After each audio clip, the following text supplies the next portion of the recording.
Indépendance totale. 7h, 10h sur Radio Courtoisie, ligne droite, Baudouin-Wisselmann. Bonjour Yvan Ruffol, pardon. Bonjour. Alors vous êtes un nouveau chroniqueur de Ligne Droite, merci à vous de nous rejoindre et nos auditeurs vous connaissent sans doute du Figaro, de Causeur ou de CNews. Nous allons aborder la question de l'interdiction de l'abaya voulue par le nouveau ministre de l'Éducation nationale, Gabriel Attal, qui entend empêcher le port de ce vêtement dans les établissements scolaires. Alors l'abaya, qu'est-ce que c'est pour nos auditeurs? Ce qui ne situerait pas, c'est un vêtement traditionnel du monde arabe et oriental, ample, visant à couvrir le corps de la femme, mais malgré son origine clairement musulmane, sur le plan culturel du moins, le débat fait rage pour définir si ce vêtement a un caractère religieux ou plutôt culturel. Alors, Yvan Rioufol, est-ce qu'on peut affirmer le caractère de ce vêtement ? Écoutez, moi je l'affirmerais comme étant un caractère politique. Donc ça trancherait ce débat, parce qu'en effet, je n'ai pas les compétences pour savoir si c'est un vêtement religieux. Enfin, en tout cas, c'est un vêtement qui, quand il est porté, marque l'appartenance religieuse de celle qui le porte. On sait que quand une jeune femme porte une abaya, cette jeune femme est musulmane. Ça, c'est certain, oui. Donc voilà, ce problème peut se trancher tout de même malgré tout assez facilement, et j'y vois moi plutôt un symbole politique, un vêtement politique, dans la mesure où ce vêtement qui marque une religion, marque pas seulement une religion, mais il marque une religion radicale, il marque une idéologie, il marque ce que l'on appelle l'islam politique, il marque l'islamisme. Et l'islamisme, pour moi, n'est pas simplement une religion, naturellement, c'est un code de conduite, c'est une constitution.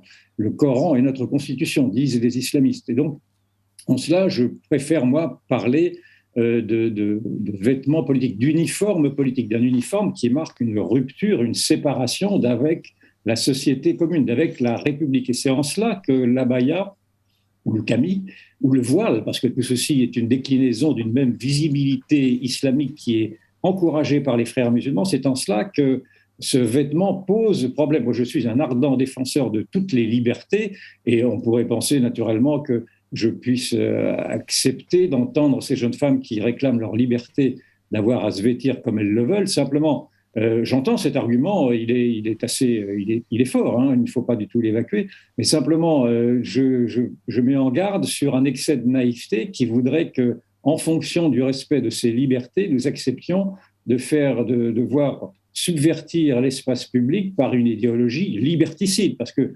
au nom de la liberté, vous avez maintenant une idéologie qui entend, et des droits de l'homme, et de tout ce qui est de l'antiracisme, etc., et de l'islamophobie, vous avez une idéologie totalitaire, sexiste, antisémite pour beaucoup, qui tente à vouloir subvertir l'espace public. Donc nous avons à nous défendre. Et pour avoir à nous défendre, il faut parfois, malgré tout, et là ça heurte mes convictions, mais il faut parfois accepter d'interdire quand ce sont des instrumentalisations qui visent à asservir nos propres libertés. Donc, pas d'ennemis, pas de liberté pour les ennemis de la liberté. Mais j'imagine que vous faites bien la distinction entre, en effet, cet islam politique qui va imposer ses tenues parmi les fidèles, mais aussi des gens qui n'ont pas conscience, qui font ça parce qu'ils en ont acheté une peut-être dans leur pays d'origine, ou bon, peut-être mieux dans leur quartier maintenant, mais il y a des gens qui font ça de façon tout à fait innocente, puisque de nos jours dans la société,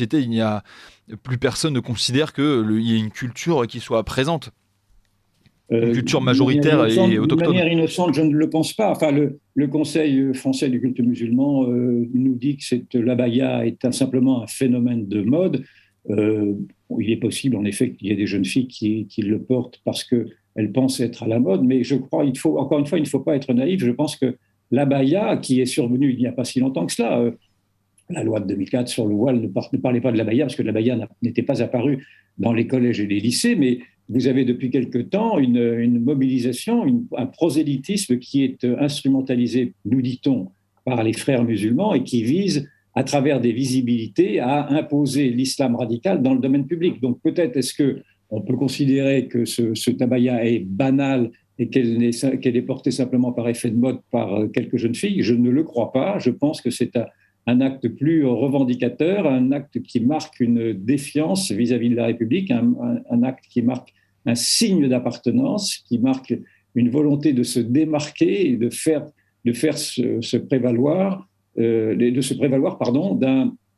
encore une fois, d'une idéologie qui n'est pas conforme en de nombreux points à l'idéologie républicaine. Vous savez, il y a une série de sondages qui ont montré que dans la très jeune génération des Français musulmans, des 15-25 ans, je crois de mémoire, ils se rattachent en très grande majorité à 60-70% aux codes islamiques et non pas aux codes de la République. Donc, encore une fois, ne soyons pas naïfs face à cette offensive islamiste. C'est une offensive parmi d'autres, et il ne faut pas non plus penser qu'interdire l'abaya reviendrait à briser les reins de cet islam radical-là. Non, mais simplement cela montrerait que la République a cessé de reculer. C'est en cela d'ailleurs que j'ai approuvé la décision du ministre de l'Éducation nationale, du nouveau ministre de l'Éducation nationale, qui a corrigé tout de même le laxisme de son prédécesseur, M. Pape Ndiaye, en acceptant une radicalité, dans le fond, une radicalité politique qui rompt un peu avec le centrisme émollient, avec la politique du consensus et des accommodements dits raisonnables, qui étaient en fait autant de marques de faiblesse marquées par la République. Mais alors, est-ce qu'une directive de l'éducation nationale peut s'opposer, interdire, interrompre un phénomène qui est dans la continuité d'un mouvement démographique, d'un mouvement de modification culturelle et démographique? Est-ce que ce n'est pas le râteau qui empêche d'arriver le tsunami, quoi? Il y a une contradiction évidente dans le fait que la République se rende compte aujourd'hui, en effet, qu'elle est soumise à une agression islamique, et le fait que cette même République continue à vouloir vanter la société diversitaire, à vouloir vanter l'immigration de peuplement, à vouloir vanter le sans-frontiérisme, la diversité en règle générale qui est vue comme une vertu. Et donc, en effet, si le macronisme, la Macronie, ne comprend toujours pas, elle ne semble pas encore en avoir pris conscience, ne comprend pas que cette immigration de masse déstabilise culturellement, civilisationnellement la République, qui était une République construite sur la laïcité. En effet, il va être un peu vain dans les années à venir de vouloir maîtriser une mer qui monte avec nos mains. Mais pour l'instant, je pense qu'il faut se contenter de ces symboles, de cette marque d'une résistance. D'ailleurs, je ne suis pas naïf non plus à ce point. Je vois bien qu'il y a beaucoup de communication dans la décision de M.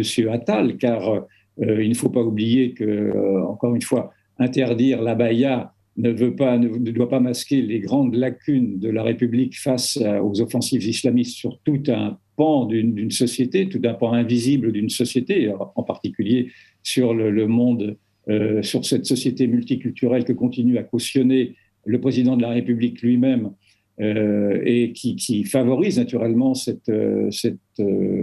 développement d'un islam radical au cœur de cette société multiculturelle. Et puis, il ne faut pas non plus masquer les graves lacunes dans le domaine de l'éducation, les graves lacunes de l'éducation nationale elle-même, qui a cessé depuis belle lurette. Et là, ce n'est même pas M. Pape Ndiaye qui est à blâmer, qui a cessé depuis belle lurette de vouloir se répondre aux exigences de transmission d'une culture, d'un savoir, et même des bases essentielles du savoir qui sont de le lire, écrire et compter. Et donc là-dessus, il ne faut pas non plus se leurrer sur cet acte symbolique de résistance que j'applaudis encore une fois de M. Attal, mais en même temps, il y a bien d'autres sujets beaucoup plus urgents qui restent à résoudre.